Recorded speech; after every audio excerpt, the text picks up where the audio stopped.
Car నడపడం అంటే మజాగా అనుకుంటుండ్రా?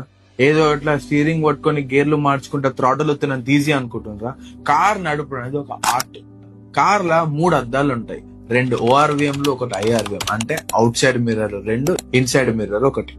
ఇది జస్ట్ నీ సైడ్ కి ఎన్నుకున్న వాటికి అబ్జర్వేషన్. ఇక ముందట మనకి ఇంత పెద్ద విండ్షీల్డ్ ఉంటుంది, దానిలోకి వెళ్ళి ముందట అంటే 360 degrees అబ్జర్వ్ చేసిన తర్వాతనే మనం ఎవ్రీ ఇంచ్ అనేది మూవ్ చేయాలి.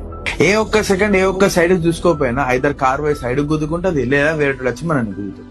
ఇవన్నీ అబ్జర్వ్ చేసుకుంటా ఎంత థ్రాటల్ ఇవ్వాలి, ఎప్పుడు క్లచ్ మించాలి కార్ వదిలేయాలి, ఎప్పుడు యాక్సిలరేటర్ మించాలి కాల్ తీసుకొచ్చి బ్రేక్ మీద వేయాలి, ఇవన్నీ పనులతో పాటు గేర్ షిఫ్టింగ్ ఎంత RPM కి ఎట్లా చేంజ్ చేయాలి, ఇవన్నీ పనులు ఫ్రాక్షన్ ఆఫ్ సెకండ్ వల్ల చేంజ్ చేయాలి.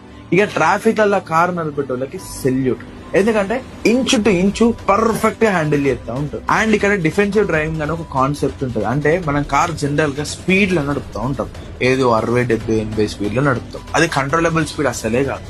ఇంత స్పీడ్ లో కూడా దాన్ని అడ్డం వచ్చినప్పుడు మన వల్ల ఎవరికి ఏం కాకుండా, మన కార్కి ఏం కాకుండా కంట్రోల్ చేసే ప్రాక్టీస్ ఉంటుంది చూసారా, వాళ్ళు మాత్రమే పర్ఫెక్ట్ డ్రైవర్స్.